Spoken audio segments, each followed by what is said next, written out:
No ship appeared on Deep Space Nine's long-range sensors. That NO warp signature, that NO transponder code. Yet something arrived. Major Kira Nerys was the first to feel it, not through instruments, but through instinct. The station shuddered, not violently, but with a low, uneasy vibration that rippled through the pylons like a held breath. Lights flickered across the promenade. Conversations faltered. Somewhere deep in the station's superstructure, metal groaned. "Ops, report," Captain Benjamin Sisko ordered, already on his feet. Dax's fingers flew across her console. Her brow furrowed. "Sir, there's a mass reading forming just outside the Denorio's belt. It's enormous. Bigger than anything we've seen outside a Dominion battleship." "Warp signature?" Sisko asked. "None. No impulse trace either." Before anyone could respond, the main view screen shifted. Space folded. Not the clean, blue-white tunnel of warp. Not the violent flash of a weapon's discharge. Reality itself seemed to tear open, as though subspace had been stretched past endurance and finally gave way. A dark silhouette forced its way into normal space, trailing ionized debris and distorted gravitational echoes. The object stabilized, and the room fell silent. It was a warship. There was no mistaking that. But it was nothing like Starfleet design. Its hull was thick, layered, scarred by decades of punishment. No graceful curves. No glowing nacelles. No deflector dish. The vessel looked less like something built to explore and more like something built to survive. Massive flight pods jutted from either side. Heavy armor plating bore the marks of kinetic impacts and nuclear scorch. Entire sections were patched, welded, reinforced again and again. O'Brien exhaled slowly. "That thing looks like it's been through hell." Dax magnified the image. "Sir, it's radiating residual radiation levels consistent with nuclear detonations. Multiple. Recent." The word hung in the air. Nuclear. Starfleet had moved beyond such weapons centuries ago. Antimatter was cleaner. Phasers were precise. Nukes were relics. Symbols of a darker age humanity preferred to forget. Yet the readings were unmistakable. Kira's jaw tightened. "That's not a science vessel." "No," Sisko said quietly. "It's not." Alarms sounded as tactical systems updated. "Captain," Worf reported from a security station, "the vessel is powering weapon systems. Heavy batteries. Point defense arrays. I am detecting launch bays fighters." "Shields?" Sisko asked. Dax shook her head. "No shield modulation I can recognize. If they have defensive systems, they're not operating on Federation frequencies." Sisko folded his hands behind his back, eyes fixed on the screen. "Open a channel." Static. Not interference. Noise. Raw, analog distortion that crackled like an old transmission pulled from history. "Universal translator isn't locking," Dax said. "Their signal structure is primitive. Voice-based. No subspace carrier wave." "Try again," Sisko said. "Patch it through anyway." The static resolved into a voice. Rough. Human. Strained but controlled. "This is Commander William Adama of the Battlestar Galactica," the voice said. "Unidentified station. You are dangerously close to our jump vector. Power down your weapons and respond immediately." Silence followed. Every eye in Ops turned to Sisko. "A Battlestar," O'Brien muttered. "That's a warship designation." Sisko stepped closer to the screen. "This is Captain Benjamin Sisko of Deep Space Nine, a Federation station under Bajoran jurisdiction. You have entered sovereign space without clearance. Identify your intentions." There was a pause, long enough to be uncomfortable. When Adama spoke again, his tone had shifted. Not hostile. Wary. "Federation," he repeated. "That's not a colonial authority I recognize." Dax's eyes flicked to Sisko. "Sir, they're not in any database. No matches. No historical references." Before Sisko could respond, Worf stiffened. "Captain, weapon locks detected. They are targeting the station." On the view screen, ports along Galactica's hull opened. Batteries rotated into firing position. The massive vessel adjusted its orientation, placing itself squarely between Deep Space Nine and the wormhole. Kira's voice was sharp. That's a defensive posture or a blockade. Sisko didn't look away. Stand down weapons, he ordered. Worf hesitated. Captain. That's an order. The station's tactical displays dimmed. DS-9 went passive. For a moment, nothing happened. Then Galactica's targeting arrays shifted, not away, but tighter. Focused. They don't trust us, O'Brien said quietly. No, Sisko replied. They're scared. On Galactica's bridge, the tension was palpable. Red alert lighting washed over hardened steel bulkheads. Crew moved with disciplined urgency. Every station manned by officers who had learned, through blood and loss, that hesitation meant death. Adama stood at the command rail, hands clenched behind his back, eyes fixed on the forward display. That station's lying, Colonel Saltai growled. No shields. No recognizable weapons profile. And they're sitting on top of some kind of spatial anomaly. Doesn't mean they're hostile, Adama said. It means we don't know what they are, Tai shot back. And every time we didn't know, people died. Laura Roslin's voice cut in over the intercom from her temporary command position. Bill, that station didn't fire. They powered down. Adama exhaled slowly. I know. The Galactica sensors painted the wormhole behind the station. A swirling aperture, defying known physics. What the hell is that? Tai muttered. Doesn't matter, Adama said. All that matters is whether these people are a threat. He keyed the comm Deep Space Nine. This is Commander Adama. We are not here by choice. Our jump went wrong. We are carrying civilians. Families. If you force a confrontation, we will defend ourselves. Sisko closed his eyes briefly. Civilians. That changed everything. Commander, Sisko said evenly, we are not your enemy.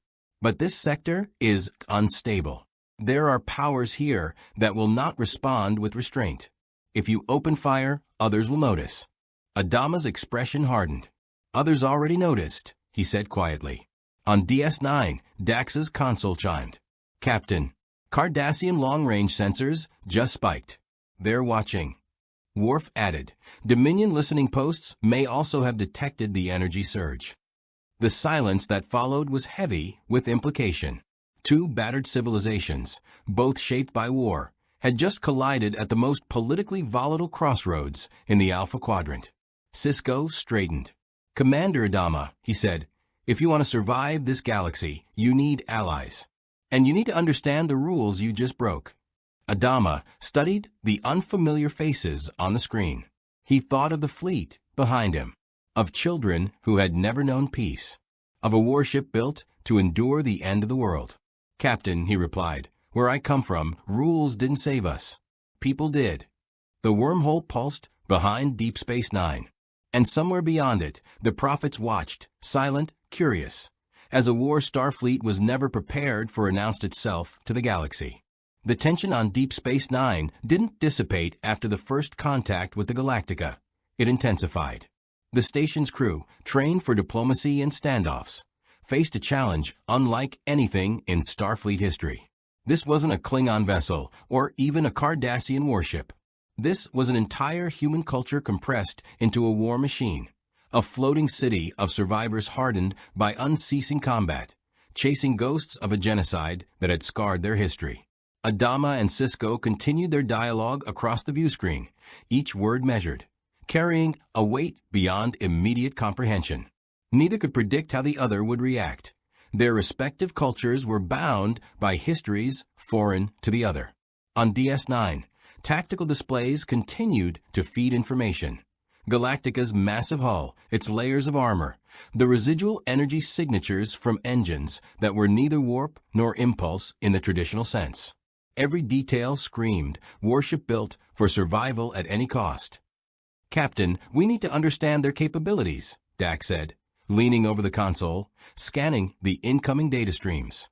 Their propulsion system isn't like anything in Starfleet records. They jumped here through something resembling a makeshift slipstream jump. And the way they absorb radiation, redirect it, it's unprecedented. Which is why I'm saying we need caution, Sisko replied. If we assume their intent is hostile, we risk provoking a conflict we can't contain. But if we assume they're neutral, we risk being blindsided by someone who has fought every battle imaginable and survived. Worf's hands tightened around the console. Sir, their weapons are already targeting platforms, not just defensive arrays. They have fighters, hundreds of them. And given their mass, even a single battery could devastate this station. Sisko nodded. I know, Worf. We need a plan before anyone either side makes a move. In the Galactica's command deck, the mood was grim but disciplined. The crew, veteran of Cylon wars, moved with practiced precision.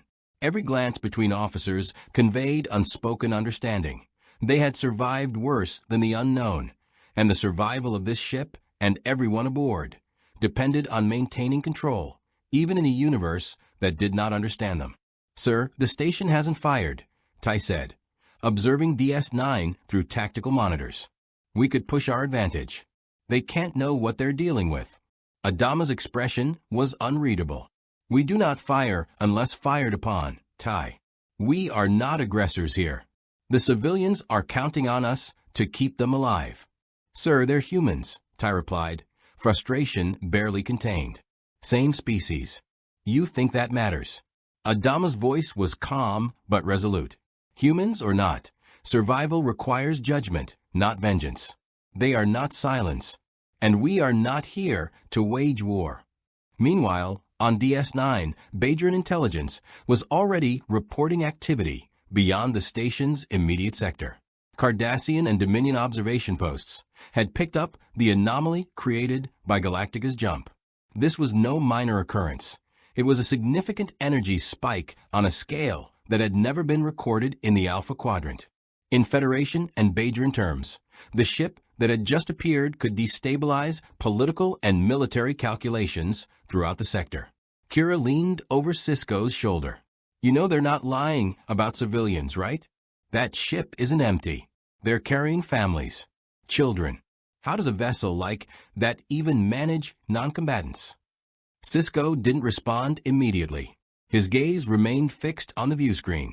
He recognized that tension wasn't just on Galactica. It was now inside the station's corridors, in the minds of every officer and crew member who understood just how fragile their position was. This wasn't a diplomatic challenge alone. It was a logistical, tactical, and moral one. Dax interrupted his thoughts. We should send a shuttle. Non-threatening. Make contact. Verify their claim about civilians. We can't just take their word for it. Agreed, Sisko said. Prepare one. Worf, I want a tactical escort. Non-lethal. Clearly defensive posture only. As the shuttle bay doors opened, DS-9's crew observed a new dynamic forming. Even without firing a weapon, Galactica's presence dominated the station. Every scan, every communication ping confirmed that this was a ship built not for exploration, but for war. Every sensor signature carried decades of survival instinct. In the shuttle, O'Brien's hands moved efficiently. He was coordinating sensor sweeps and ensuring life support systems could handle whatever conditions awaited. There was a strange feeling among the crew, a combination of awe and fear. The shuttle, so small compared to Galactica's bulk, was fragile in comparison to the living legend that loomed in space. The shuttle approached cautiously, systems at minimal power to avoid being perceived as a threat. Galactica's flight pods shifted slightly, accommodating this unknown visitor with minimal adjustment. The station's crew, the shuttle's crew, even the Galactica's officers were all aware that any misstep could escalate into a catastrophic confrontation. Inside the shuttle, O'Brien checked communications again. They're maintaining a lock channel. It's direct and unencrypted, but they're only responding to us. Kira added, it's like they can sense our intent without scanners. Like instinct. Trained intuition. Sisko observed quietly. They've fought more battles than we've charted star systems. The fact that they're not immediately aggressive says something. Adama's voice came through comms again. Shuttle approaching. Keep your weapons off. We are not attacking. The words were simple. The tone carried authority, experience, and warning all at once. The shuttle reached Galactica, docking with minimal guidance. Both crews moved with caution, their movements reflecting respect, awareness, and the unspoken understanding that this encounter could define relations between these two civilizations forever. As the airlock hissed open, Sisko stepped forward, accompanied by Kira, Dax, and Worf. The Galactica's crew lined the corridor, worn uniforms, wary expressions, and hands hovering near controls. Adama himself stood at the far end, the weight of command evident in his posture, every movement deliberate. "Commander Adama," Sisko began, extending a hand. "I am Captain Benjamin Sisko. On behalf of Deep Space Nine and the Federation, welcome. I hope this meeting can establish trust." Adama accepted the handshake with a firm, measured grip. "Captain Sisko, Commander of Deep Space Nine, I understand your customs and the seriousness of this encounter. I assure you we come in peace. But understand this. Our ship, our people, our civilians. If threatened, we will defend ourselves." The two leaders measured each other, understanding that diplomacy here was fragile, and missteps could cost lives. "Then let's start with introductions," Sisko said. "I'd like to understand your needs and your technology. I suspect it's unlike anything we've seen in this quadrant." Adama nodded. "We will explain what we can, but some things may require understanding beyond words, experience, observation, and perhaps cooperation."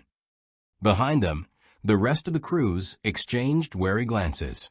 Both sides were aware that what lay ahead was more than a meeting. It was the beginning of a collision of worlds, of cultures, of technologies and philosophies. And the repercussions would be felt far beyond the Denorio's belt. For the first time, the crews of Deep Space Nine and the Battlestar Galactica understood that survival in the galaxy wasn't guaranteed by treaties, star charts, or phasers. It was earned through judgment, adaptability, and the courage to face the unknown together. The abrupt appearance of the Galactica in the Bajoran sector had thrown Deep Space Nine into a state of controlled chaos. The station sensors had initially detected an enormous, unfamiliar mass in the distance, its sheer size dwarfing even the largest Klingon cruisers and Starfleet destroyers stationed in nearby sectors. At first, the officers assumed it was some kind of anomaly, perhaps a rogue planet or a massive debris field. That assumption evaporated within minutes, as the sensor readouts confirmed motion, active propulsion, and most alarmingly, the unmistakable signatures of multiple warships moving in formation around the central vessel. Commander Sisko, standing in the ops center, observed the tactical displays with a mixture of awe and growing concern. The Galactica was not a single warship. It was a fully functional battlestar, bristling with gun emplacements, missile silos, and advanced sensor arrays unlike anything in the Federation. Surrounding her were dozens of smaller craft, Vipers, Raptors, and support vessels, each following an intricate formation, as if operating with a level of coordination and discipline that rivaled the most formidable fleets in the quadrant. "Report," Sisko barked, his voice calm but tense. Chief O'Brien's fingers flew across the console, rapidly cycling through the sensor data.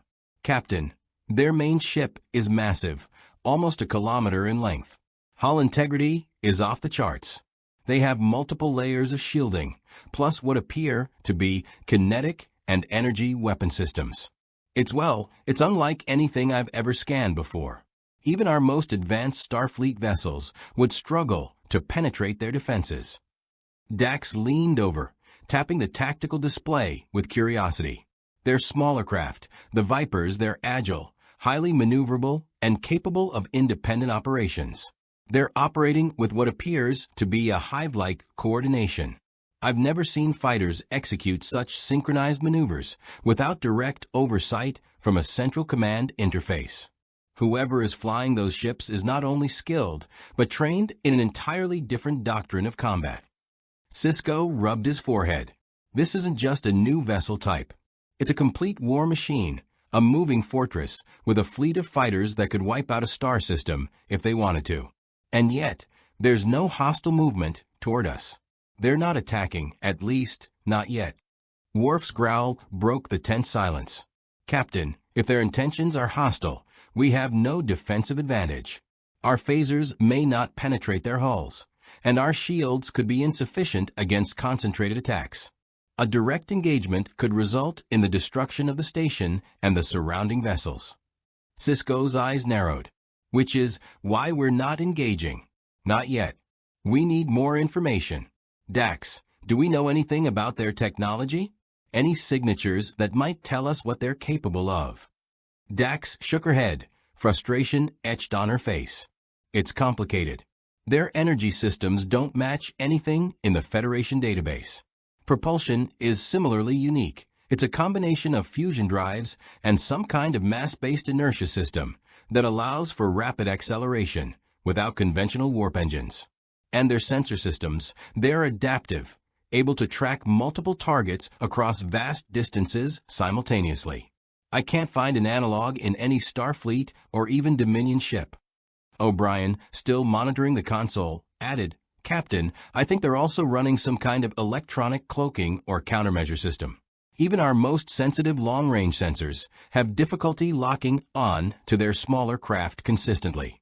It's as if the fleet itself is partially invisible, but not entirely. We're only seeing snapshots of their activity at any given moment. Sisko paced, trying to process the information. So, we have a fleet unlike anything we've ever seen, with technology we can't fully understand, yet they haven't fired a single shot at us. Why? Dax frowned. It's hard to say. They may not even recognize us as a threat. Or they could be testing our defenses, gauging our response times. In their war doctrine, patience and intelligence gathering might be more valuable than a direct assault at this stage. Meanwhile, on the bridge, the tension was mirrored in the crew's expressions. The Galactica's presence had changed the entire dynamic aboard Deep Space Nine. Officers whispered about the possibilities, debating whether this was a first contact scenario or the prelude to an interstellar war unlike any the Alpha Quadrant had faced. The implications were staggering. A single battlestar could dominate a sector.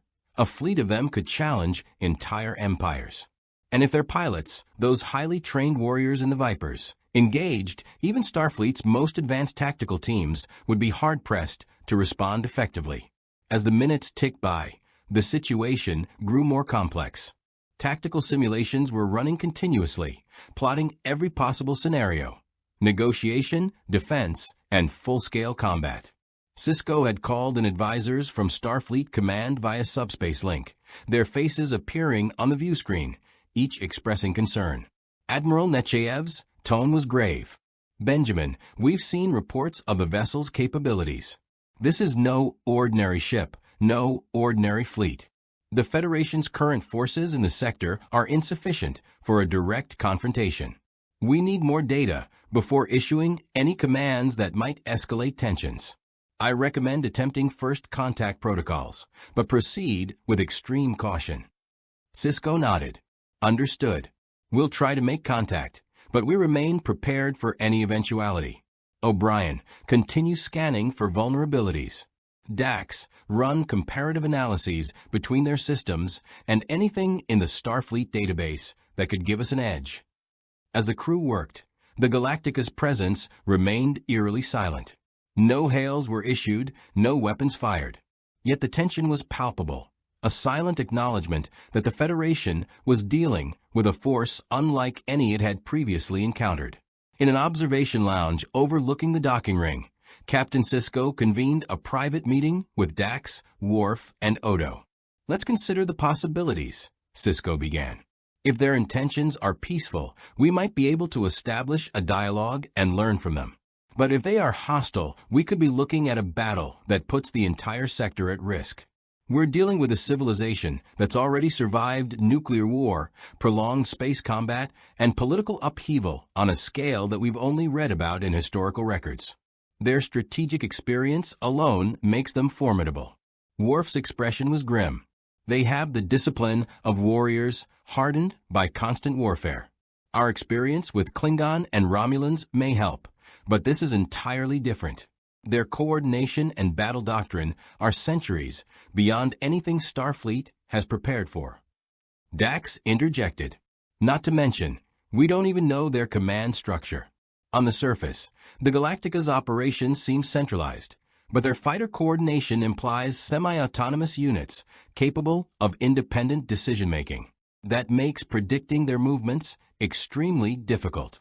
Odo, who had been quietly observing, spoke for the first time. From a law enforcement perspective, this is unprecedented. We don't have treaties, cultural norms, or legal frameworks that apply here. Any engagement, friendly or hostile, will require improvisation. And improvisation, in this case, could be deadly. Sisko leaned back, letting their words sink in. We'll need to prepare multiple contingencies. Attempt communication, but don't underestimate their tactical capability. If they attack, we need to be ready to defend DS-9, the Bajoran wormhole, and all allied territories in this sector. Every officer, every ship, every system must be prepared for a battle unlike any we've ever faced. Meanwhile, on the Galactica, Commander Adama observed the Star Trek fleet's response from the bridge. The humans aboard the Battlestar were equally cautious, aware that they had entered a galaxy governed by rules and technologies they barely understood. The Federation ships were distant but vigilant, their shields raised and weapons online. It was a delicate balance. Any aggressive move could spark conflict, but any hesitation might be interpreted as weakness. Adama, they're scanning us at multiple frequencies, Ty reported, his voice tense. Sensors are picking up energy emissions from their ships, but they're not firing. It's almost as if they're measuring us, evaluating. Adama's gaze was steady, his mind racing through tactical calculations. Let them measure.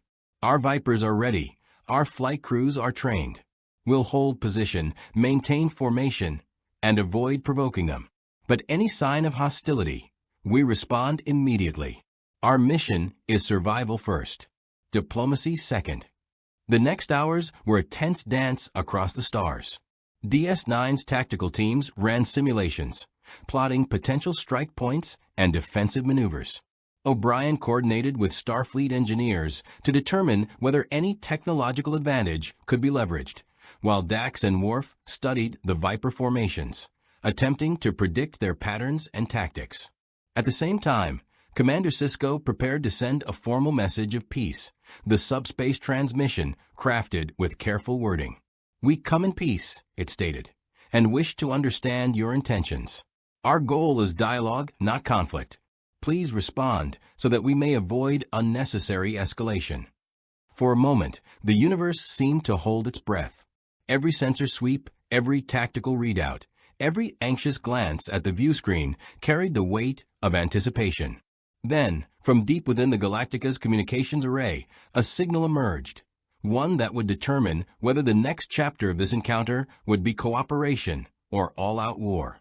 The signal from the Galactica was a curious blend of analog and digital encoding, a method of communication unfamiliar to Starfleet's most sophisticated subspace communicators.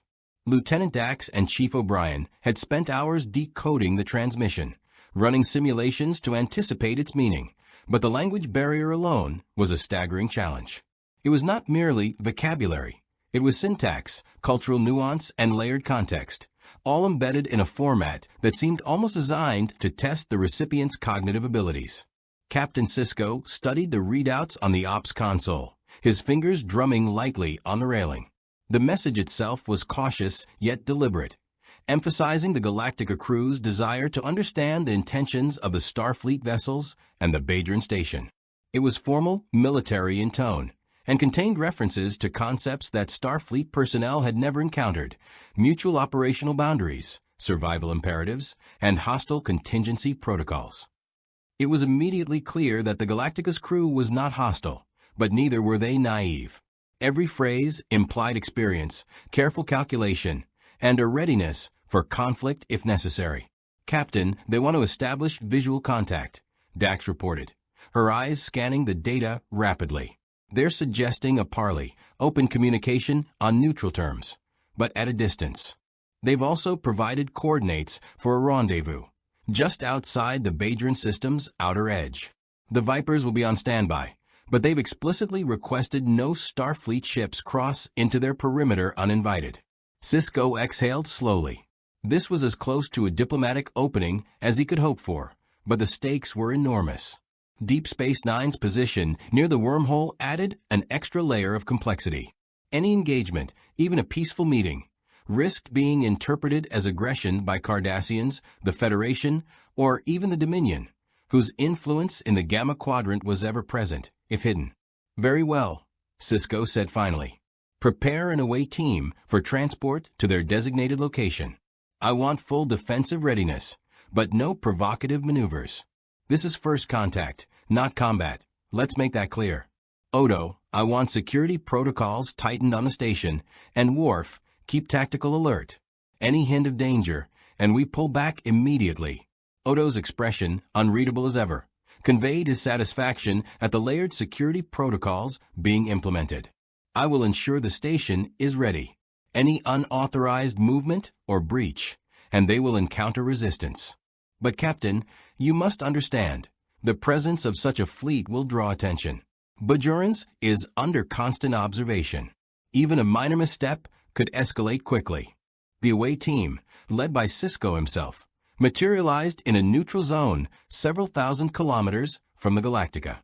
The station scanners showed the massive warship in its full glory, orbiting a barren, rocky planet whose surface reflected the starlight like shattered glass.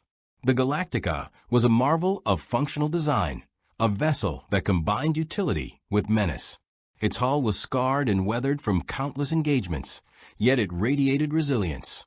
Every gun turret, missile battery, and fighter launch bay suggested not just technological superiority, but the accumulated experience of a species hardened by constant warfare. As Sisko stepped onto the observation deck of the rendezvous point, a figure approached, Commander William Adama, the Galactica's seasoned captain. His posture was both authoritative and measured, a man who had spent decades balancing the survival of his crew with the moral weight of command decisions. His eyes, sharp and calculating, swept over Sisko and the small contingent of Starfleet personnel. "Captain Sisko," Adama said, his voice calm but resonant. "I assume you received our transmission. We do not seek conflict. We are, however, cautious. Your vessels, your technology, it is unlike anything we have encountered in our travels. We have survived wars that span decades, and we have learned that caution is not weakness. We ask that you extend the same consideration." Sisko inclined his head.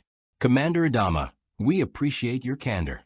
Deep Space Nine's proximity to the wormhole places us in constant contact with unknown entities and potential threats.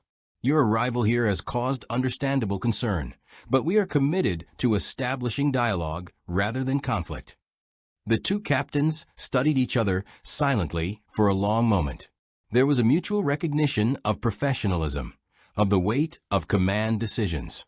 Behind them, the vastness of space stretched endlessly, the void between stars serving as both barrier and bridge. It was in this tension that the first sparks of understanding began to form. Adama gestured toward the Vipers, which were now visible on the Galactica's monitors, performing coordinated patrol patterns. "These craft are our eyes," our response. "They are capable of independent action, but operate under strict protocols. You may observe them, but I would advise against engaging them unless necessary. Any attack would be met with decisive response.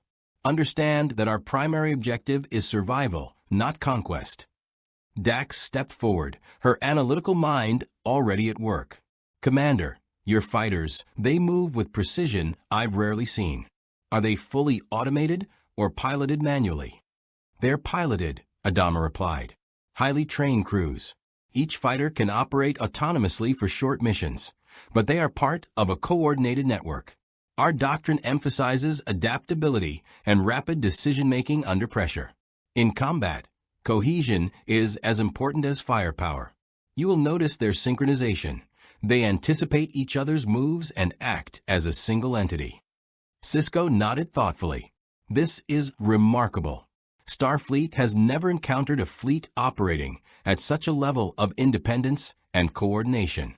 It could take years to study these systems fully, and even then, only through observation and experience." Adama's expression darkened slightly, a shadow crossing his otherwise steady demeanor. "I should also warn you, our ship and fleet are built for war. We have survived repeated attacks, nuclear engagements, and orbital bombardments. Your weapons may be ineffective if provoked. I do not say this to threaten, but to clarify the consequences of misunderstanding. The weight of that statement was not lost on anyone. The Starfleet crew could feel the magnitude of the Galactica's capabilities, not merely in technology, but in the lived experience of her crew. They had fought through scenarios that Starfleet had only encountered in simulations. This was not a theoretical fleet. It was a living war machine, tempered by decades of conflict. Suddenly, an alert sounded across the bridge of the Galactica. Multiple unidentified vessels had entered sensor range. They were small, fast, and numerous, Klingon birds of prey, their disruptors charged and cloaking devices engaged. Adama's face hardened. They are scanning our fleet, probing for weaknesses. We do not seek combat with the Klingon, but we cannot ignore this. Sisko, observing the tactical display, understood immediately. The arrival of the Galactica had not gone unnoticed. Word traveled quickly in this part of the quadrant, and other powers, both curious and opportunistic, were testing the limits of this new arrival. Federation is not the only party taking an interest. We'll need to coordinate with your crew to avoid misunderstandings. Adama nodded. Agreed. We cannot afford to engage multiple forces simultaneously. I will authorize limited sensor sharing and communication protocols to prevent accidental escalation. Dax interjected, excitement lacing her voice despite the tension. Captain, if we can observe and record their fleet operations in real time, it will be invaluable. The level of strategic insight, the formation maneuvers, it's unlike any Starfleet tactics manual. Worf growled softly. We must be cautious. Their strength does not guarantee diplomacy. A single misstep, friendly or otherwise, could ignite conflict. The tension in the neutral zone persisted as the two fleets held their positions, a precarious equilibrium. Every movement, every sensor ping, every communication carried enormous weight. The Starfleet personnel realized that they were witnessing the collision of two entirely different war doctrines, one rooted in centuries of Star Trek tactical strategy, the other honed through millennia of survival and space warfare on a scale Starfleet had never conceived. Meanwhile, on the Galactica, the crew prepared for all contingencies. Pilots ran simulations in their flight simulators. Engineers checked power systems and shields, and senior officers debated whether a defensive posture or limited engagement would best ensure survival. Adama understood that the Federation's intentions were likely benign, but intentions alone did not ensure safety. In the vacuum of space, assumptions were dangerous. The encounter of these two vastly different civilizations, one exploratory, one battle-tested, set the stage for a historic interaction. What began as cautious observation could easily spiral into misinterpretation, and both sides were acutely aware of the fine line they tread.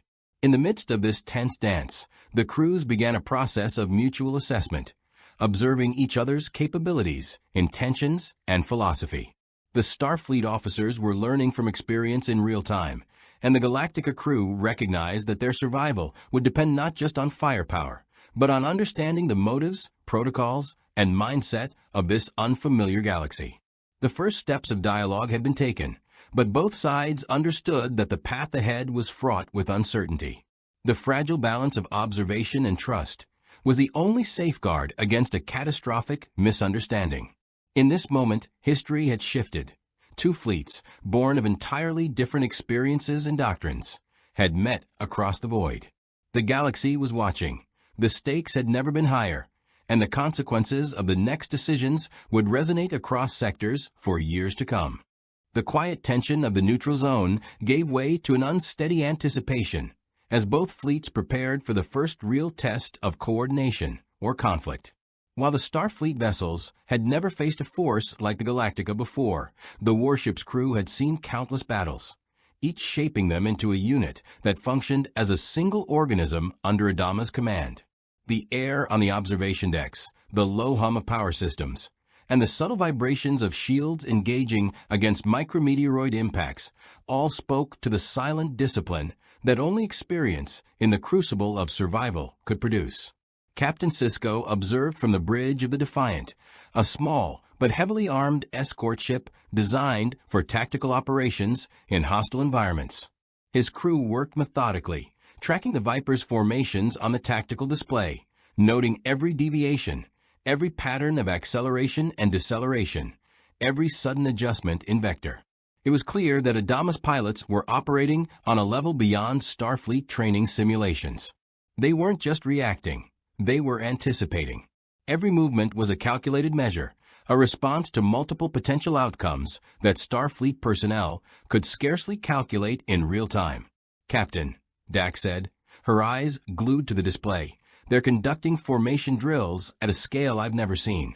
Each Viper is coordinating with the others, but there's no central command overriding every movement. They're operating almost organically." Sisko nodded, understanding the implication. "It's battlefield intuition built over decades, Commander. Starfleet relies on protocols, pre-established maneuvers, and chain-of-command responsiveness. Galactica operates on adaptive experience. They've fought so many engagements, they don't just respond, they predict. We'll need to adjust our approach if we're going to keep this from spiraling out of control."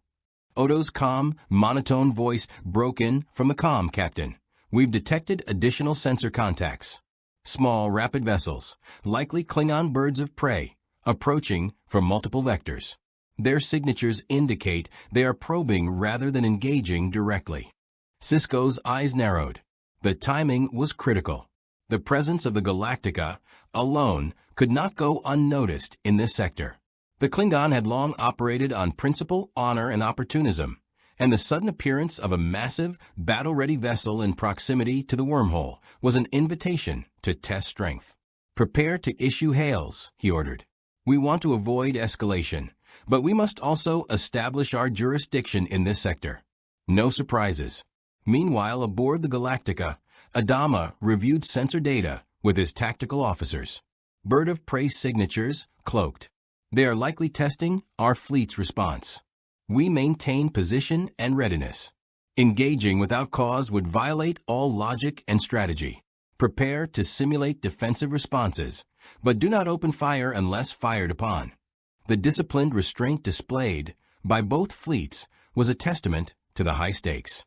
Any misstep would not just risk conflict between Starfleet and the Galactica, it could draw the Klingon and potentially other factions into a confrontation that would escalate beyond immediate control. As the communications teams prepared the hails, Sisko could feel the weight of his decisions pressing against every tactical and political consideration. The Starfleet vessel's orders were clear: avoid unnecessary conflict. But how could one ensure that a battle-hardened warship, accustomed to constant threat, would interpret hesitation as weakness or aggression? The first message from the Galactica crackled across subspace, its transmission resonating with the layered nuances of military discipline and urgency. "We acknowledge your presence, Captain Sisko. Our intent is observation and mutual understanding. We are capable of offensive operations, but our primary objective is the preservation of life. We advise caution to any approaching vessels not operating under recognized protocols." Sisko leaned forward, reading the subtext between the words. The Galactica was not threatening, but every phrase was carefully chosen to convey capability without hostility. There was power behind the restraint, a subtle warning that any misjudgment could result in overwhelming response. Suddenly, the first Klingon bird of prey decloaked near the edge of sensor range. Its disruptors flared briefly, a signal that they were testing engagement readiness. Worf, standing at Sisko's side, gritted his teeth. They will not hesitate to strike if they perceive any weakness. We must respond strategically, not reactively. Sisko considered the options. The Defiant, though small, was formidable, but against multiple cloaked Klingon ships and a fleet like the Galactica's, strategy would have to trump raw firepower. Set intercept vectors, but maintain defensive posture.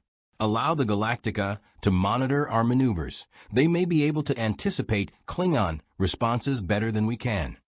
On the Galactica, Adama's crew had already run predictive models, calculating hundreds of potential trajectories and outcomes within seconds.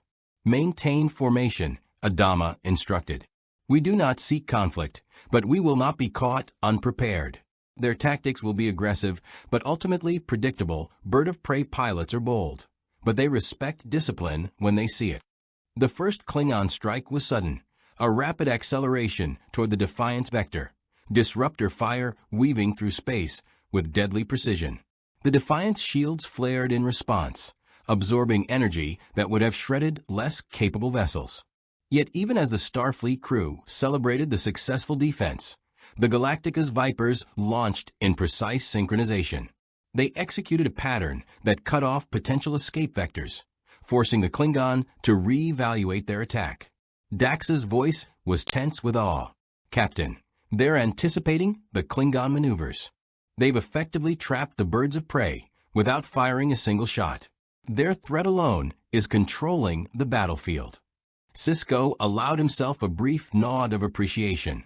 The Galactica's presence had shifted the balance of power in the sector. Starfleet vessels, designed for exploratory and defensive operations, were suddenly supplemented by a tactical genius hardened by decades of survival and war. Yet the situation was far from resolved. The Klingon would adapt, testing patience and exploiting any hesitation. On the Galactica, Adama's tactical officers continued to monitor the situation. We maintain non-lethal engagement, Adama reminded them. Our Viper's presence is deterrent enough. Any escalation from the Klingon will require proportional response, but always with the objective of minimizing loss of life. Despite the outward calm, the crews of both fleets understood the psychological toll. In the confined spaces of command bridges, the hum of engines, the flicker of lights on sensor panels, and the unspoken anticipation created a pressure cooker environment. Every officer knew that the next decision could ignite or prevent catastrophe. Suddenly, a Klingon vessel attempted to maneuver around the perimeter, seeking to flank both fleets. Odo, analyzing sensor data on the Defiant, alerted Sisko. Captain, one of their vessels is attempting to bypass our defensive vector. If successful, it could engage the Galactica directly. Sisko's mind raced. Engaging directly could be interpreted as hostility. Standing down risked an unpredictable confrontation. Lieutenant Dax, coordinate with Galactica for vector adjustment. Worf, prepare targeted ion disruption. Non-lethal. Aim to disable engines if necessary. We cannot allow this to escalate, but we cannot risk them bypassing our combined defensive formation. On the Galactica, Adama's eyes narrowed as he observed the flanking attempt. Deploy 2 Vipers to intercept, maintaining safe distance. Disable without destruction if possible. We must demonstrate our capability without provoking full engagement. The 2 fleets moved in concert, the Starfleet tactical protocols blending imperfectly with the Galactica's combat intuition. The result was a maneuver both elegant and deadly, though without any shots fired. The flanking Klingon vessel found itself boxed in by predictive positioning, forced to retreat and reassess. A low cheer rippled through the Defiance bridge. Sisko allowed himself a moment of satisfaction, but quickly remembered the broader stakes. This is only the beginning, he said. We've demonstrated coordination, but the sector is volatile. Every faction will notice the Galactica's presence. We need contingency plans for Cardassian observers, Dominion sensors, and any opportunistic Klingon. Adama, watching the retreat of the Klingon, allowed himself a small nod. Their discipline is impressive. They understand strategic patience. That alone may have saved us from unnecessary conflict. But we must remain vigilant. Every action here will have consequences far beyond this engagement. In that moment, both commanders realized something profound. The intersection of these 2 worlds was more than a simple meeting of ships. It was a collision of philosophy, strategy, and survival. Starfleet's adherence to protocol and the Galactica's hardened experience complemented each other, but also highlighted the differences that could lead to miscommunication or misjudgment. The first major test had been navigated, but both sides understood that the next challenge would be even more difficult. Klingon would not be the only observers. and the lessons of this encounter would need to be applied quickly to maintain equilibrium. Both fleets, now fully aware of each other's capabilities and the stakes of the sector, entered a tense but productive partnership, wary, untested, and aware that any misstep could cascade into disaster. As the crews of the Galactica and Starfleet ships settled into observation and coordination, the weight of their collective presence became apparent. Each officer understood that they were not merely participants in a tactical exercise. They were witnesses and architects of a historic encounter. The neutral zone, once a place of relative calm, had transformed into a crucible of diplomacy, strategy, and the first tentative steps toward a fragile alliance forged under the specter of potential war. The calm that had settled over the neutral zone was tenuous at best. On the Defiant, Captain Sisko reviewed sensor logs alongside Lieutenant Dax, analyzing the recent encounter with the Klingon and the precise maneuvers executed by the Galactica's Vipers. The more he studied the patterns, the more he realized that he was observing not just skill, but an entirely different operational philosophy, a doctrine shaped by decades of constant war, of surviving against foes who were relentless, adaptable, and merciless. It was the kind of intuition Starfleet training could only hope to simulate, and the consequences of misreading it could be catastrophic. "This isn't just battlefield experience," Dax said, her eyes scanning the tactical display. "They anticipate movement, not just react to it. Every Viper pilot seems to operate with complete awareness of every other ship's position, even in a dynamic engagement. It's like they're connected by some unspoken system, almost hive-mind precision, but not robotic. And it's terrifyingly effective." Sisko nodded, feeling a mixture of awe and unease. The strategic advantage was clear, but so was the risk. Starfleet's way of resolving conflicts emphasized diplomacy and procedure. The Galactica operated on decisive, sometimes brutal action. That combination could be a force multiplier, or a powder keg waiting to ignite. "We need to consider how this will affect every faction in the sector," he muttered. "The Klingon are testing us. The Cardassians are watching. And somewhere out there, the Dominion is calculating probabilities." Meanwhile, aboard the Galactica, Commander Adama stood on the bridge, eyes fixed on the swirling starfield ahead. The Vipers were returning from a second set of drills, with the Defiant acting as coordinator for data exchange. He had spoken to Starfleet's tactical officers briefly, impressed by their precision, but acutely aware of the limits imposed by their procedural mindset. "Their methods are sound, but they lack the instinct honed by constant threat," he said. "We'll need to find a way to integrate, or at least anticipate, where they'll hesitate. That hesitation could cost lives." The bridge's communications officer interrupted with a report. "Captain, we are receiving a subspace transmission from Starfleet Command. It appears to be encrypted, marked high priority. The subject line reads, DS-9, unidentified warship in neutral zone." Adama's expression tightened. "Patch it through." The view screen flickered to life, revealing Admiral Nechayev, her demeanor unyielding as always. "Colonel Adama, your vessel's presence has been noted across multiple subspace channels. While I understand your intent is observational, the Federation cannot allow an unregistered warship of your size to operate unmonitored in sensitive sectors. Immediate coordination with Starfleet is required, or we will be forced to consider enforcement protocols." Adama inclined his head slightly. "Admiral, we are fully committed to avoiding conflict. Our ship is prepared to share tactical information, maintain a defensive posture, and comply with all reasonable operational protocols. However, our priority remains the safety of our crew and civilians we may encounter." Nechayev's gaze was sharp. "Colonel, the Federation is not a passive bystander. If you intend to operate within these systems, you must adhere to our chain of command and provide full transparency regarding weapon systems, ship complement, and operational objectives. Any deviation could be construed as hostile." Sisko, standing nearby, felt the tension radiating through the room. The bureaucratic rigidity of Starfleet was colliding with the pragmatic, battle-hardened philosophy of the Galactica. Both were right by their own standards, but neither could fully appreciate the reasoning or history of the other.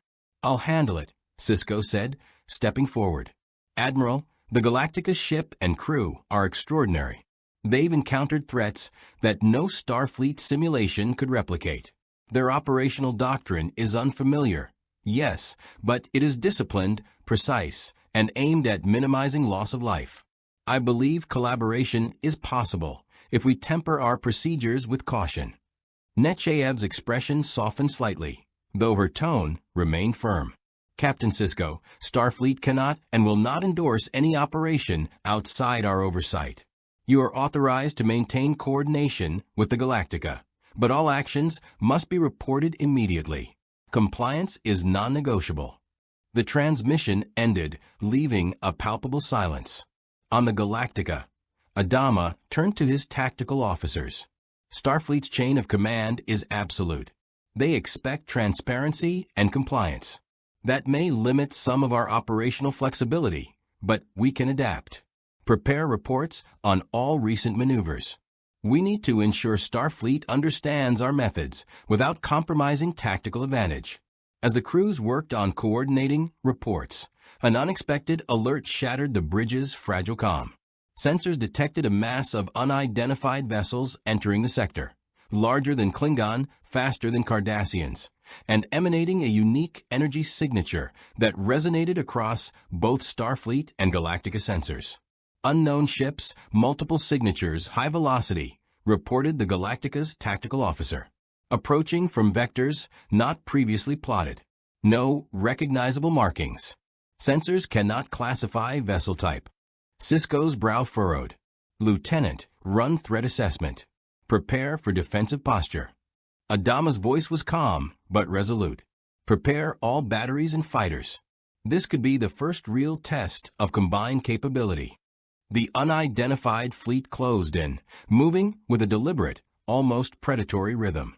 Their design was unfamiliar, angular, dark-hued hulls with energy pulses that suggested advanced propulsion and weapon systems beyond anything Starfleet had cataloged.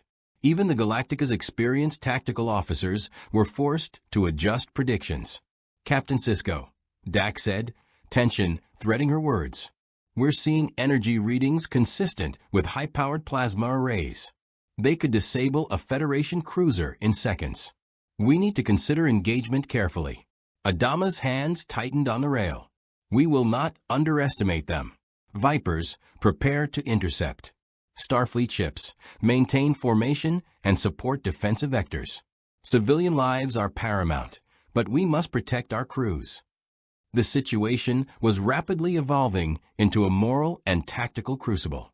Any action or inaction could result in loss of life on an unprecedented scale.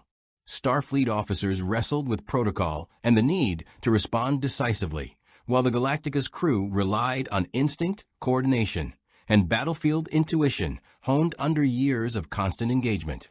Suddenly, the lead vessel of the unknown fleet emitted a pulse that temporarily disrupted sensors across both fleets. Communications flickered, and navigational data became unreliable. Starfleet crews reacted with caution, attempting to recalibrate and maintain operational readiness. The Galactica, relying on Viper pilots' instincts, executed pre-planned evasive maneuvers, slipping through the disruptions with minimal deviation. Sisko felt a rare twinge of unease. "They're not just testing us, they're probing weaknesses, seeing how we coordinate. Every movement counts. One misstep, and it could cascade into a larger conflict." Adama, watching the readings, added gravely, "We need to decide whether to respond defensively or continue to demonstrate restraint. The presence of Starfleet changes the equation. Any aggressive action could draw diplomatic ire, yet failing to act may embolden this fleet." The moral complexity of the situation weighed heavily on both commanders. Engage and risk full-scale war, or exercise restraint and potentially allow a threat to gain advantage? Neither option was clearly correct, yet both demanded immediate, decisive action. Finally, a decision was made. Adama's voice, calm and authoritative, echoed across the Galactica's bridge. "Vipers, engage in calculated deterrent maneuvers. Fire only if fired upon. Starfleet, maintain defensive posture and mirror our vectors. We will demonstrate capability without initiating hostilities. As the two fleets executed this delicate dance, Sisko realized that this was the first true test of interfleet cooperation. The Galactica's instincts, combined with Starfleet's tactical data and procedural discipline, created a hybrid approach that was unpredictable, precise, and incredibly effective. The unknown fleet's lead ship emitted another pulse, attempting to force an error in formation, but the two fleets adjusted dynamically, maintaining a coherent defensive front. The encounter highlighted the paradoxical nature of the collaboration. Each side's strengths compensated for the other's weaknesses, yet the differences in philosophy required constant negotiation, not of words, but of movement, timing, and anticipation. Every decision, every maneuver, was a lesson in diplomacy, strategy, and the stark realities of war in a galaxy far from predictable. As the initial engagement concluded with the unknown fleet retreating into the void, both commanders recognized that the moral and tactical lessons would echo long after the event. The sector had been tested, alliances had been strained and strengthened, and the presence of the Galactica had irrevocably changed the strategic landscape. Sisko exhaled slowly, aware that the next decisions would be even more complex. "This is only the beginning," he murmured. "Every faction in this quadrant will now see the Galactica, and every potential threat will recalibrate accordingly. We've survived the first encounter, but the political and moral ramifications are only beginning." Adama nodded in quiet agreement. "Every action we take from here will ripple across this galaxy. The Vipers and Starfleet ships have proven effective together, but we cannot rely on that indefinitely. Discipline, strategy, and moral clarity will guide us, but we must be prepared for the unexpected. This is the new reality." In that uneasy equilibrium, both crews realized something profound. The collision of worlds had created an unprecedented challenge, blending the procedural with the instinctual, the philosophical with the practical. The neutral zone had become a crucible where diplomacy, morality, and warfare intersected, and the choices made in these moments would define not only the fates of the Galactica and Starfleet, but the very future of the sector itself. The quiet of space was shattered by a sudden flare of energy on the Defiant sensors, a warning that the unknown fleet was returning, this time with unmistakable intent.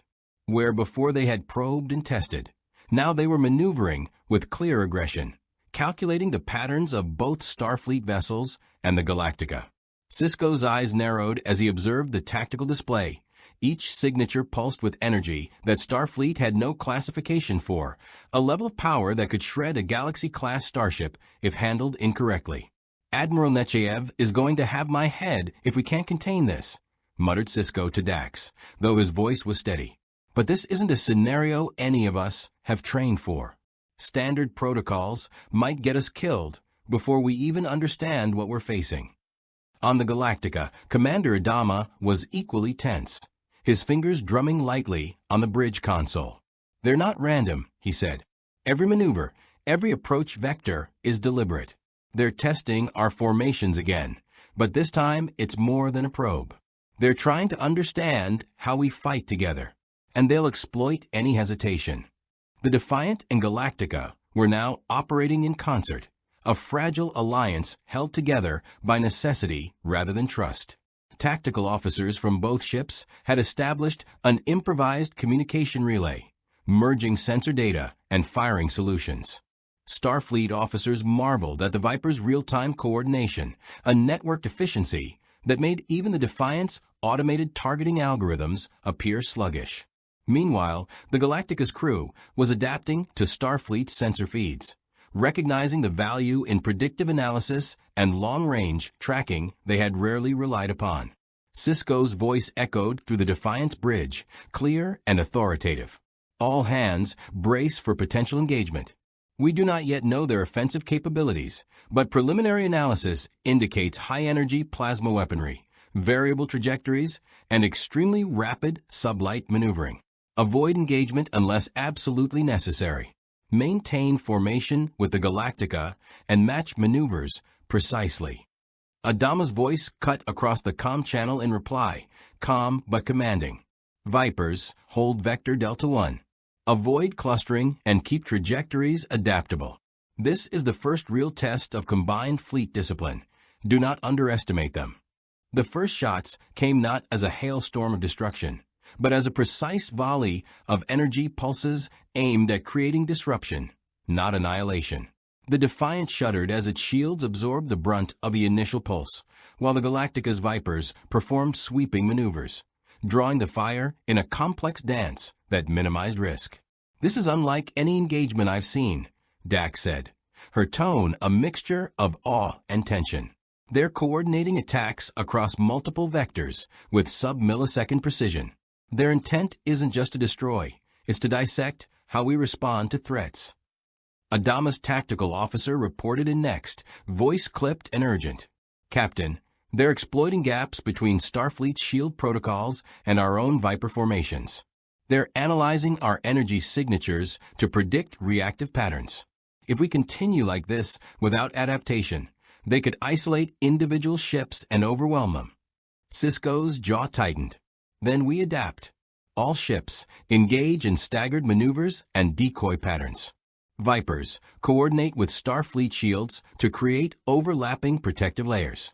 We will not let them isolate any vessel." The sector became a stage for a dangerous ballet. Pulses of energy lit up the void, reflected in the hulls of Starfleet and colonial ships alike. The unknown fleet's vessels were fast, deadly, and adaptive, responding almost instantaneously to every countermeasure deployed. Yet the combined ingenuity of the Galactica and Starfleet began to show results. Vipers intercepted incoming plasma arcs mid-flight, diverting them while the Defiant fired precision torpedoes to disrupt the enemy's formation. The energy readings fluctuated, indicating that even this advanced fleet was being forced to rethink their attack strategy. Amid the chaos, civilian transport convoys streaming through the sector came under potential threat. Starfleet's moral framework demanded the protection of noncombatants above all else, while the Galactica's protocols emphasized calculated risk to minimize total loss of life. The two approaches collided and merged in real time, with Vipers forming rapid response intercept vectors while the Defiant executed precise shielding maneuvers to protect the transports. Sisko's voice was calm but urgent. "All units, prioritize civilian protection and maintain formation. We cannot allow panic or reckless action to compromise our strategy. The enemy is testing us, and we must demonstrate discipline." Adama's voice cut in simultaneously. "Vipers, engage with controlled aggression. Avoid overextension. Every ship counts. Every pilot counts. Keep the civilians in your field of view at all times." It was a crucible of cooperation, a test of tactical and moral alignment. Starfleet officers found themselves marveling at the Viper's precision, their ability to operate almost instinctively in coordinated flight, while Galactica pilots were forced to consider protective measures outside their typical operational doctrines. The sector was alive with tension, every pulse, every movement a lesson in interstellar warfare and the ethics of command under fire. Then, the unknown fleet escalated. One of their lead ships deployed a device that emitted a wide-spectrum pulse, temporarily disabling shield modulators on multiple Starfleet ships. Alarms blared, and the Defiant rocked as its shields failed momentarily. "Shields down on 3 primary vectors." Sisko shouted. "All ships, revert to secondary defensive protocols. Evasive maneuvers now." The Galactica's Vipers moved in like a well-rehearsed machine, intercepting the pulse arcs and creating protective energy corridors for Starfleet ships to recover. It was a masterclass in adaptation and instinct, the kind of split-second decision-making that years of constant threat had honed into reflexive skill. Adama's voice, calm and resolute, carried across the comms. "We cannot allow them to dictate the engagement tempo. Adjust formation, fire suppressive volleys, and maintain civilian safety. Every second we hesitate is a second they exploit." The first true engagement began in earnest. Starfleet ships, initially hesitant, started employing more aggressive maneuvers, learning on the fly from the Galactica's example. Torpedoes were launched not just for destruction, but as controlled deterrence, creating zones of denial that forced the unknown fleet to split and disperse. Meanwhile, the Vipers executed flanking patterns that leveraged the full breadth of the Defiant's sensor arrays, targeting weak points in enemy armor while maintaining constant protection for civilian and Federation vessels. As the battle raged, Sisko realized something profound. The Galactica's presence had fundamentally altered the operational calculus of the sector. Starfleet officers, who had previously relied on doctrine, now had to improvise, to think in terms of instinct, speed, and lethal efficiency. It was a collision of philosophies, procedural versus experiential, idealistic versus pragmatic, but the result was unprecedented coordination and effectiveness. Hours passed in the void, each pulse and maneuver escalating the tension. The unknown fleet, unable to predict the hybrid response, began to withdraw, though not without leaving a warning in the form of a massive energy discharge aimed at testing the limits of both fleet shields. Shields holding at 62% across all vectors, reported the Galactica tactical officer. We survived the pulse, but the enemy is learning. Sisko nodded grimly. This isn't over. They've tested us, and now they know our strengths. The next engagement will be worse. We need to anticipate, adapt, and prepare for escalation. Adama, ever the seasoned strategist, added, agreed. But they also now know we are not an easy target. This coordination, though imperfect, demonstrates that two different doctrines can coexist and even complement each other under extreme circumstances. That may be our greatest advantage moving forward. The aftermath of the engagement was quiet but tense. Both crews understood that the unknown fleet's retreat was not a surrender, but a temporary regrouping. Their presence had exposed weaknesses, tested protocols, and challenged command philosophies. It was a sobering reminder that survival in this sector depended not just on strength or technology, but on the ability to adapt, learn, and integrate diverse approaches to warfare. Sisko stood on the Defiant's bridge, watching the stars pass in relative calm. We've won the first round, but the real challenge is just beginning. Every faction, every player, will now see the Galactica as a variable they cannot ignore. And that changes everything. Adama, gazing at the readouts on his own bridge, allowed himself a brief nod of acknowledgement. We've proven that cooperation, even between radically different doctrines, can work. But we must remain vigilant. The galaxy doesn't pause, and neither can we. In the silence that followed, both crews recognized a hard truth. The war had escalated beyond the known political landscape, beyond the familiar enemy factions, and into a realm where survival morality and strategy intersected in complex, unpredictable ways. The lessons of the day would echo in every future maneuver, every diplomatic negotiation, and every moral decision. The collision of the Galactica and Starfleet philosophies had created not just a tactical advantage, but a fundamental shift in the way war, diplomacy, and survival would be conducted in this sector of space. The quiet reprieve following the initial encounter did little to ease the tension aboard either the Galactica or the Defiant. Both crews knew, instinctively, that the unknown fleet's withdrawal was temporary. On the Defiant, Commander Worf's eyes scanned tactical readouts, noting subtle energy fluctuations that suggested the enemy ships were not retreating in disarray, but strategically repositioning. "Captain," he said, his voice low but urgent, "they're not running. They're probing. Every withdrawal vector seems calculated to identify weaknesses in our coordination and shield patterns. They're learning from us." Sisko's jaw tightened as he absorbed the implications. And every bit of data they collect will make the next engagement even more dangerous. We need to assume they've already calculated potential blind spots in our fleet formations.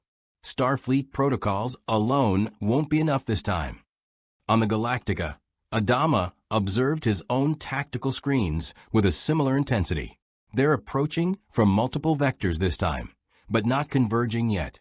They're testing our response times, shield overlap, and coordination under simulated assault conditions.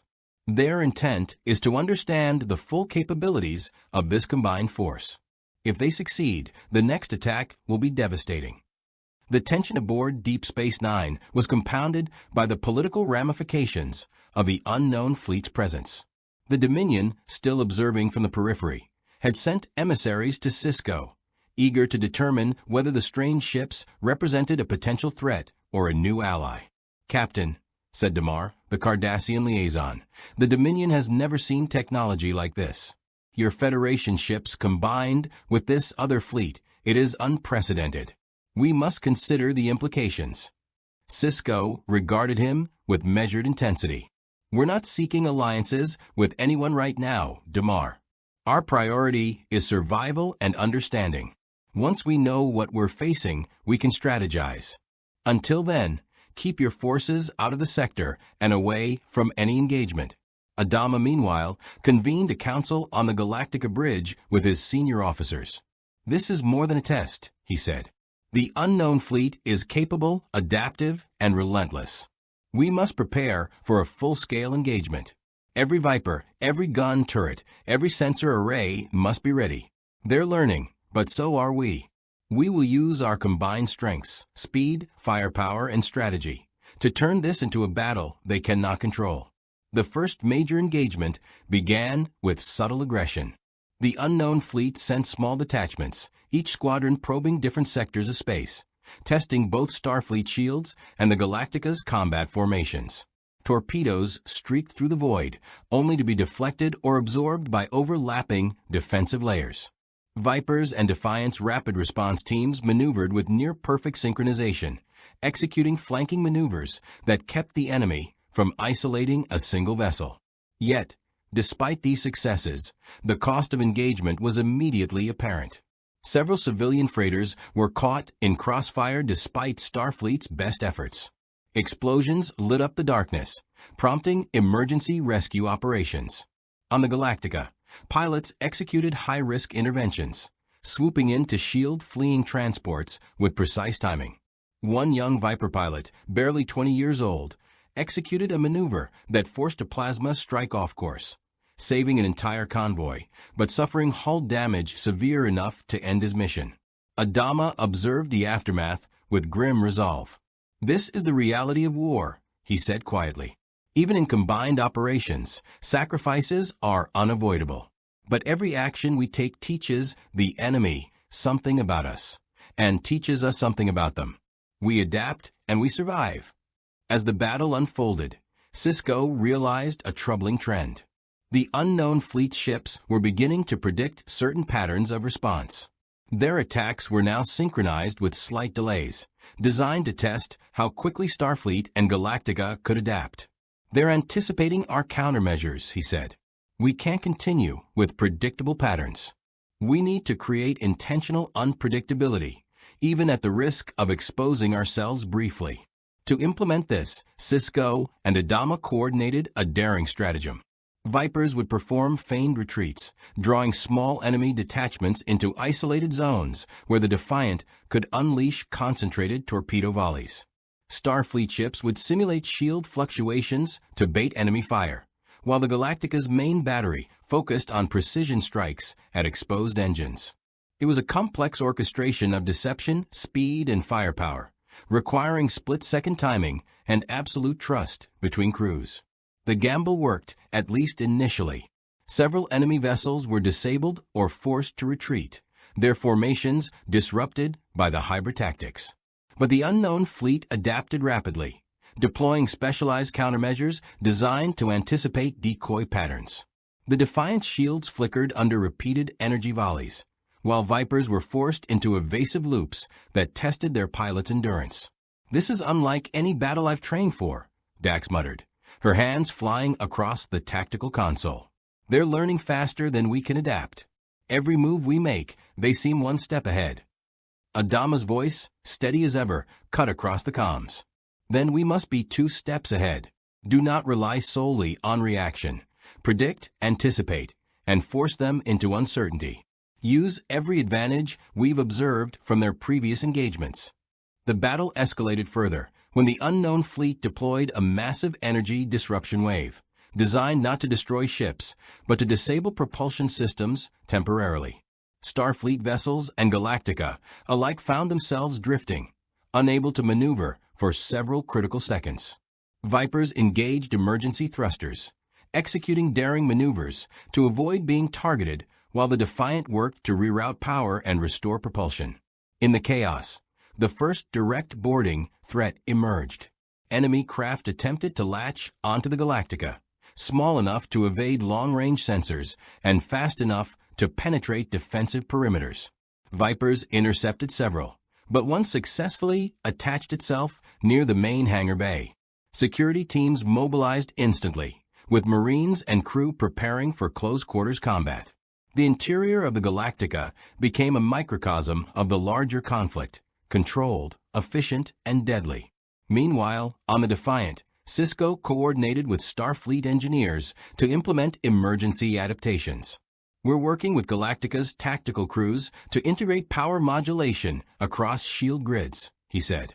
It's untested, but if we can synchronize the energy output between the fleets, we can mitigate the next wave of attacks.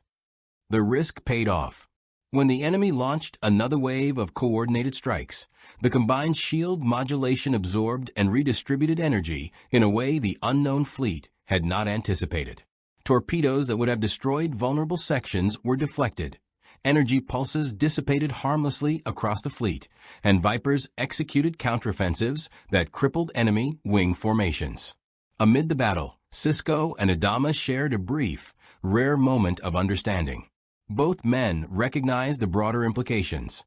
This was not just a fight for survival, but a clash of philosophies, tactics, and leadership styles.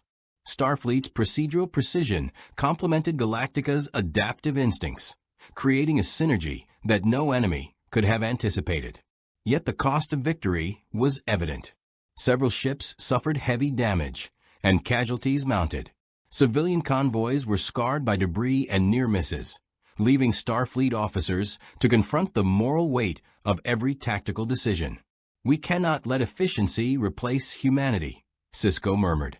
"Every engagement, every maneuver, must consider those we protect, not just the enemy we fight." Adama, his expression grim but resolute, responded quietly, "War is never clean. But every life we save, every strategy we perfect, gives us a chance to survive the next encounter. This is our reality now." As a final wave of the enemy's advance was repelled, both fleets retreated to regroup, battered but unbroken. The unknown fleet ships withdrew beyond sensor range, leaving only faint energy signatures and a sense of looming threat. On Deep Space Nine, Starfleet officers convened with Galactica's leadership to assess losses, review tactical data, and prepare for the inevitable next engagement. Cisco addressed the combined leadership.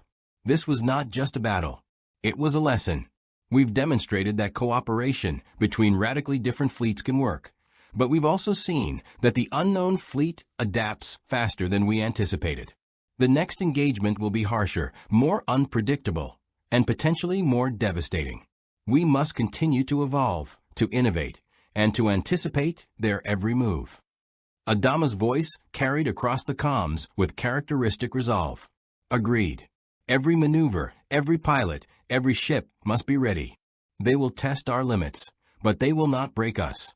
The galaxy has never seen this kind of collaboration, and they will learn that strength lies not in uniformity, but in adaptability and unity under pressure." As the fleets entered temporary retreat, both crews were left with the sobering reality that survival depended on more than firepower. It required understanding, innovation, and the ability to merge philosophies into a coherent strategy. Every officer, pilot, and crew member knew that the next engagement would define not just the outcome of this conflict, but the very future of the sector. In the silence following the battle, the stars stretched endlessly, a reminder of the vastness of space and the enormity of the challenge ahead. The unknown fleet had tested them, learned from them, and left them with a clear warning. The war was far from over, and the galaxy had yet to witness the full force of what was coming. The vacuum of space was silent in a way that was almost deceptive. Both fleets, Starfleet and Galactica, hung in the darkness, their hulls scarred and shields flickering, waiting for the inevitable return of the unknown armada. Every crew member aboard the Defiant and the Galactica understood that this engagement would not be a probing skirmish or a fleeting test. It would be the decisive battle, a confrontation that would determine whether the combined might of these disparate forces could survive the full measure of the enemy's power. Commander Worf's eyes never left the tactical display. "Captain," he said, his voice tight. "Sensor readings indicate they've amassed a significant concentration along the vector we anticipated. This is not a probe. They're committing the bulk of their forces. Their formation is unprecedented. I've never seen a fleet operate with such cohesion." Sisko's hands clenched on the console as he absorbed the reports. "We're ready," he said, though the words carried the weight of unspoken doubt. "They will test every weakness, every flaw in our coordination. Our survival depends on flawless execution and adaptability." Across the void, the Galactica's bridge hummed with nervous energy. Adama, seated with his hands clasped on the railing before the tactical display, regarded the incoming fleet with a mixture of awe and grim determination. "We've trained for engagements against numerically superior forces before," he said quietly to Colonel Tai. "But this is unlike anything. Every move must be calculated, yet flexible. We can't allow ourselves to be predictable." The unknown fleet advanced, its ships now massive, imposing, and bristling with unfamiliar weaponry.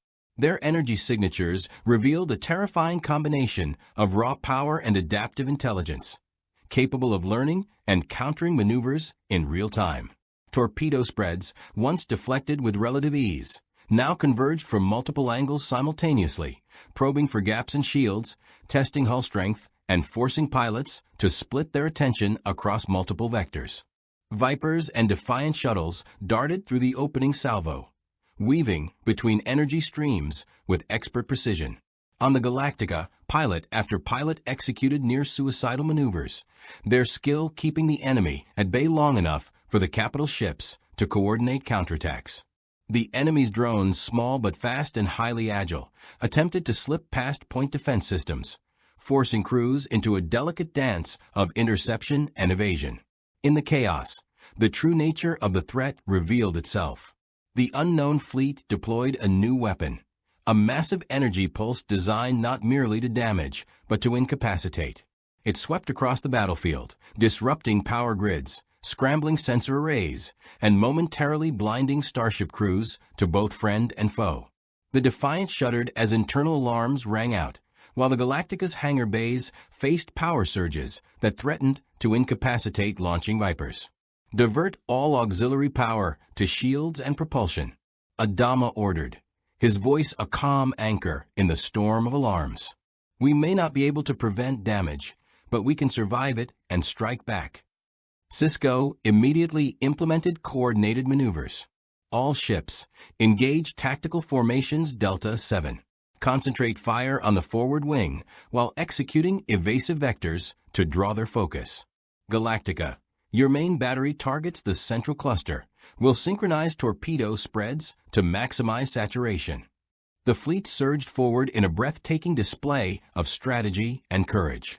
Energy beams and torpedoes lanced through space, some meeting their mark with devastating effect, others intercepted or deflected in near-perfect synchrony. In the midst of the chaos, small tactical teams performed daring boarding operations against enemy craft that had evaded long-range fire. Vipers darted close, striking with precision strikes, while boarding parties neutralized enemy systems, adding another layer of complexity to the confrontation. Yet despite their efforts, the unknown fleet adapted with terrifying efficiency. Every tactic employed by the Starfleet Galactica coalition was anticipated and countered.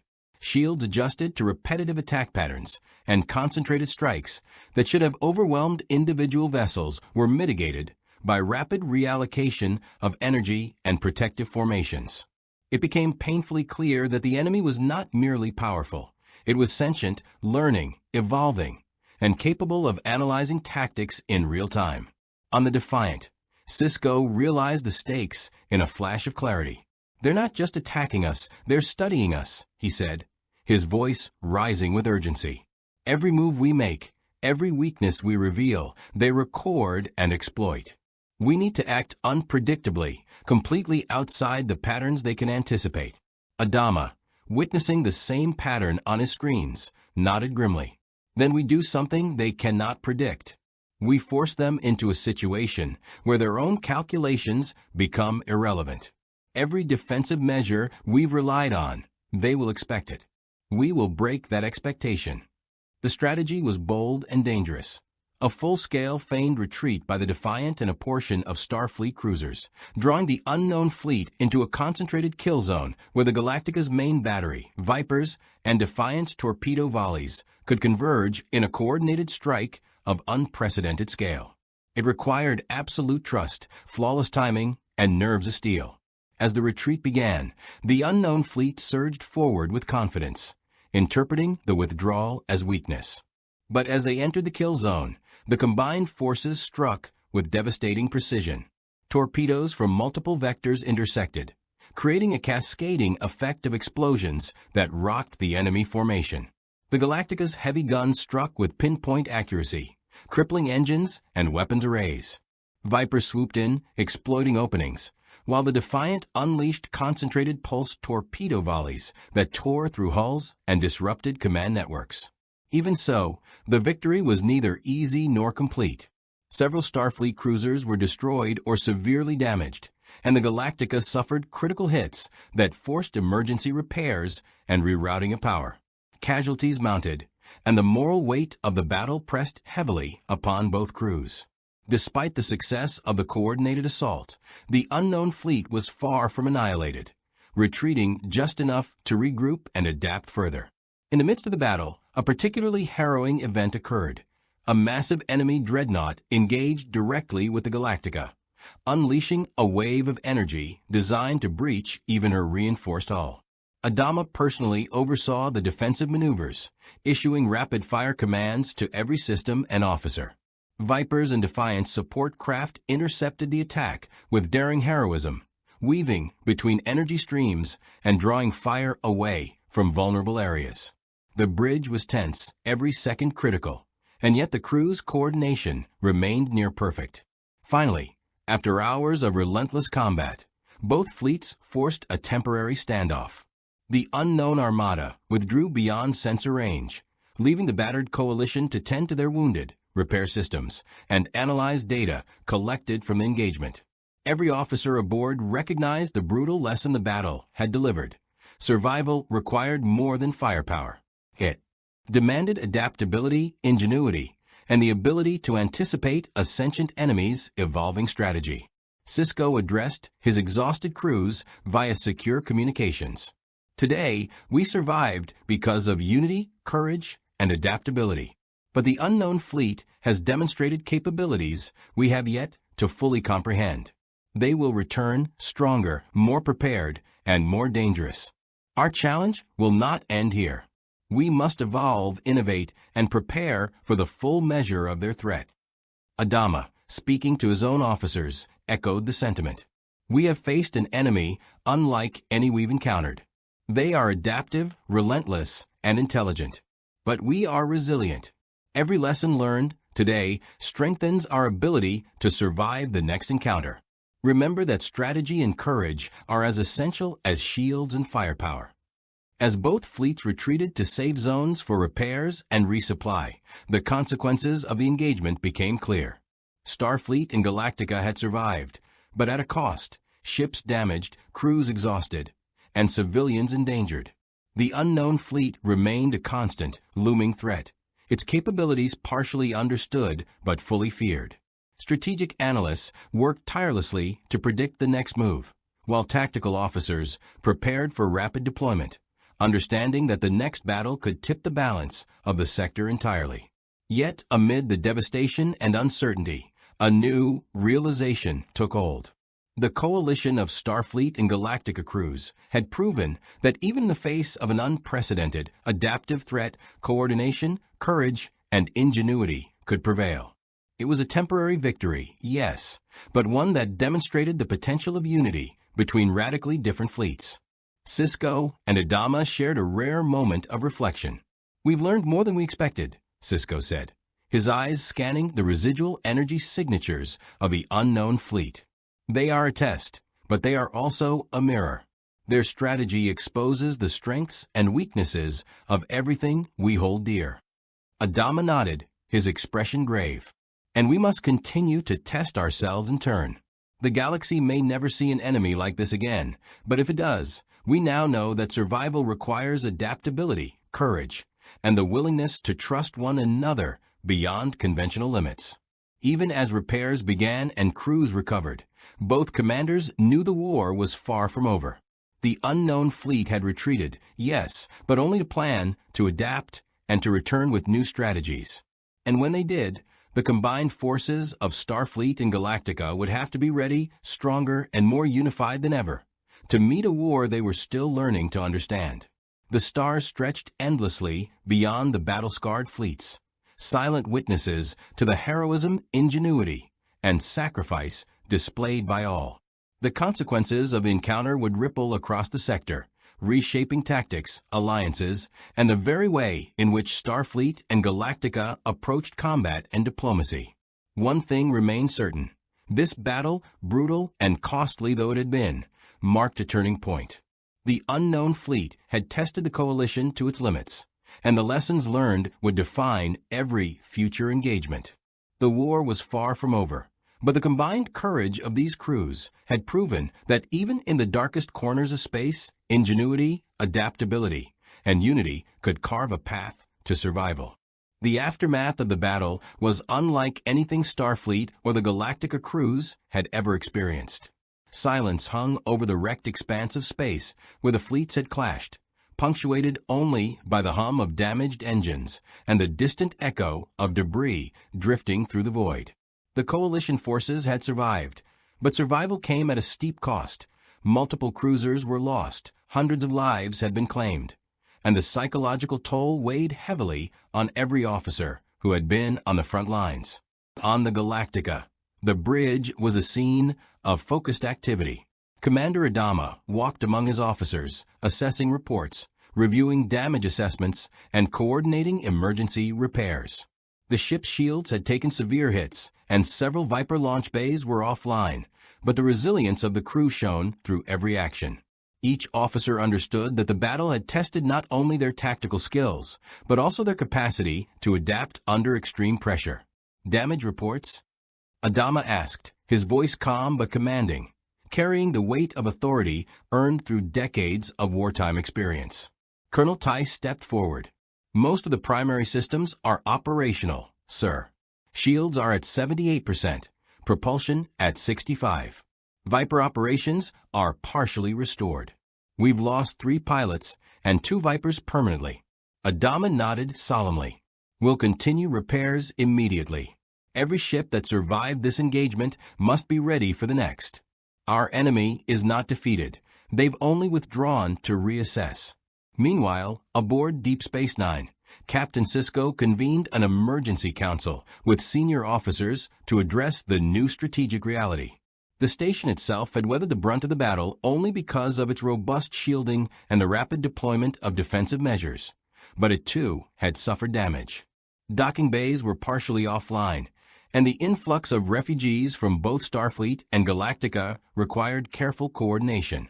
Today we survived, Sisko began, addressing his officers with measured intensity. But the enemy we faced is unlike any we've encountered before. Their intelligence and adaptability mean that conventional tactics will only go so far. We must learn from what occurred, innovate, and prepare for the possibility of another, even more formidable confrontation. Major Kiraneris, standing nearby, added sharply, "We can't just sit here and wait. Every moment we delay allows them to evolve and strategize. If we don't take the initiative, we'll face them on terms they dictate, and that's a battle we might not survive." Sisko considered her words carefully. "Agreed, Major. We will analyze the battle data from both fleets and develop a strategy that incorporates both Starfleet's technological advantages and Galactica's unconventional tactics. Our unity is our strength. Our diversity in approach will be the key to surviving what comes next." Across the coalition, crews on both sides were engaged in a different kind of battle, the fight to understand. Tactical simulations, engineering diagnostics, and intelligence reports filled every operational center. Officers studied the unknown fleet's adaptive patterns, attempting to identify weaknesses in its coordination, points of overextension, and vulnerabilities in its otherwise formidable defenses. Starfleet engineers collaborated with Galactica's tech teams, blending replicator systems, classical engineering, and computational analysis in a way never attempted before. Lieutenant Commander Worf stood at a tactical console aboard the Defiant, analyzing the enemy's adaptive algorithms. Their patterns are complex, but not perfect. There is a rhythm to their deployment, a predictability in how they reassign energy across ships after an attack vector is exploited. If we can anticipate that rhythm, we can create openings. Commander Chakotay, observing from the Galactica's tactical station, nodded. And we'll need to exploit it at multiple levels simultaneously. One opening isn't enough. We'll have to coordinate strikes across ships, squadrons, and different technologies to overwhelm their response time. They adapt too quickly for piecemeal attacks. The moral and psychological impact of the previous engagement was also evident. Among Starfleet officers, there was a newfound respect for the hardened veterans of the Galactica, whose experience in large-scale, high-casualty engagements brought practical insights that complemented Starfleet's more methodical approach. Conversely, Galactica crews had been exposed to Starfleet's technological sophistication, deep space sensor systems, and tactical innovation, expanding their understanding of interstellar warfare. Yet amidst the logistical and strategic planning, there was a deeper, more personal consequence. The realization that the enemy they faced was unlike any previously encountered.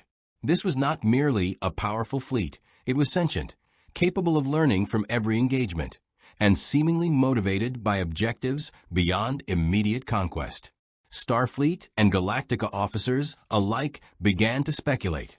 Was this a species, an advanced AI, or something entirely beyond their comprehension? The answer remained elusive, but the implications were profound. The coalition had survived the encounter not through brute force alone, but through adaptability, courage, and collaboration. This lesson became the guiding principle moving forward. No single ship crew or tactical doctrine could suffice. Survival required a constant evolution of strategy, one that anticipated an adaptive opponent at every turn. For the civilians who had survived the conflict, life had shifted dramatically. Refugee transports from both fleets worked tirelessly to provide shelter, medical care, and support. Families reunited, new communities formed aboard ships, and the combined cultural exchanges between Starfleet and Galactica personnel brought both challenges and opportunities. Crew members shared knowledge, customs, and stories from vastly different experiences, and in the midst of trauma, there was a tentative sense of hope. Captain Sisko made a point of addressing these displaced civilians personally. We have survived today not just because of our ships or our weapons, but because of each other, he said. Your resilience, courage, and cooperation have been vital. We will continue to protect, to serve, and to prepare for what comes next.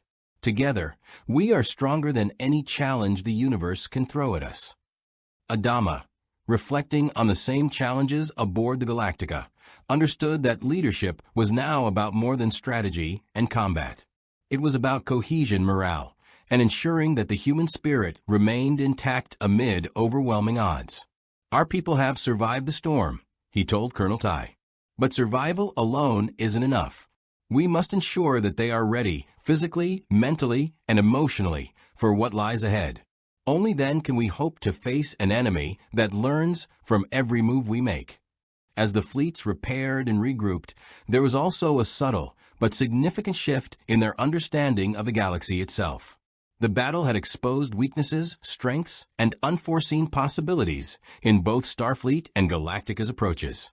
The DS9-era political landscape, already complicated by Bajoran interests, Cardassian tensions, and Dominion negotiations, was now further complicated by the presence of this unknown adaptive fleet. Commanders recognized that their alliances, priorities, and strategies would need to be re-evaluated in light of the new existential threat. Sisko and Adama coordinated a joint council, drawing representatives from both fleets and, where possible, neutral parties. The goal was clear: establish a framework for continued collaboration, intelligence sharing, and rapid response tactics. This council would serve as both a strategic think tank and a moral compass, ensuring that the coalition's decisions balanced effectiveness with ethical responsibility, a concern particularly resonant in the Starfleet ethos. Among the coalition's officers, there was also a growing awareness that this encounter marked a permanent shift in the galactic balance. The unknown fleet's adaptive nature meant that the galaxy was now home to a threat that could not be ignored or contained through conventional diplomacy. Starfleet would need to innovate continuously, integrating Galactica's combat experience with its own exploratory and scientific strengths. The very concept of defense had evolved. Static patrols and predictable formations would no longer suffice. In the weeks following the battle, training and simulations became a central focus. Starfleet officers learned to anticipate adaptive responses, while Galactica pilots practiced intricate maneuvers in coordination with advanced sensor systems. Joint drills, complex wargames, and scenario planning sessions blurred the lines between traditional roles. Every officer, from captain to pilot, from engineer to medic, became a part of a broader ecosystem of preparedness. Yet despite the intense preparation, the shadow of uncertainty remained. Analysts could model the enemy's behavior only so far, and there was always the risk of encountering an entirely novel tactic or technology that could upend even the most carefully laid plans. The unknown fleet's retreat was a temporary reprieve, a chance to rebuild and rethink, but it was by no means an end to the conflict. Ultimately, the encounter had forged a new reality. The DS9 sector, and perhaps the broader galaxy, was now a theater of interstellar cooperation, where the combined strengths of Starfleet's ingenuity and Galactica's resilience could confront challenges far beyond previous imagination. The stakes were existential, the consequences immediate, and the opportunities for heroism and innovation boundless. Adama and Cisco, standing on their respective bridges in silent reflection, understood this truth intuitively. The war had tested every principle, every tactical doctrine, and every moral decision. It had forced them to confront not only the enemy, but also the limitations and potential of their own fleets and crews. In the crucible of battle, a new partnership had been forged, one that would define the next phase of conflict and survival in a galaxy forever changed. The unknown fleet remained out there, a looming specter of adaptability and intelligence, but the coalition had learned that survival was achievable through unity, courage, and ingenuity. The lessons of the battle, hard-earned, costly, and indelible, would resonate across every starship, every crew member, and every command decision. For Starfleet and Galactica alike, the galaxy had become a proving ground of unprecedented challenge, but one in which the combined resilience of their forces offered a glimmer of hope amid uncertainty. The war was far from over, but the surviving crews of Starfleet and Galactica had demonstrated something profound: that even against an adaptive, intelligent adversary, unity, innovation, and courage could shape outcomes that seemed impossible. The galaxy had witnessed the birth of a new paradigm in interstellar warfare, one that would redefine tactics, alliances, and the very concept of survival. And though the threat remained, the combined forces now faced the future with a hardened resolve, ready to meet whatever came next. The battle had ended, but the galaxy itself had irrevocably changed. Starfleet and Galactica crews had survived against an adaptive, intelligent enemy that defied all expectations. Yet survival was only the beginning. In the aftermath, alliances had been tested, strategies rewritten, and every officer, human and alien, had confronted the limits of their knowledge, technology, and courage. The lessons learned were clear: unity forged in adversity, creativity under pressure, and trust in one another could overcome threats far beyond conventional understanding. Though the unknown fleet had withdrawn for now, its presence lingered as a constant reminder of the vulnerabilities in even the most powerful forces. Starfleet's exploratory ideals, Galactica's combat-hardened pragmatism, and the combined ingenuity of both crews had created a new model for interstellar defense, one that embraced adaptability, foresight, and moral responsibility. Yet beneath this hard-won cooperation lay the unshakable truth. The galaxy remained a place of uncertainty, and future conflicts would demand even greater innovation and courage.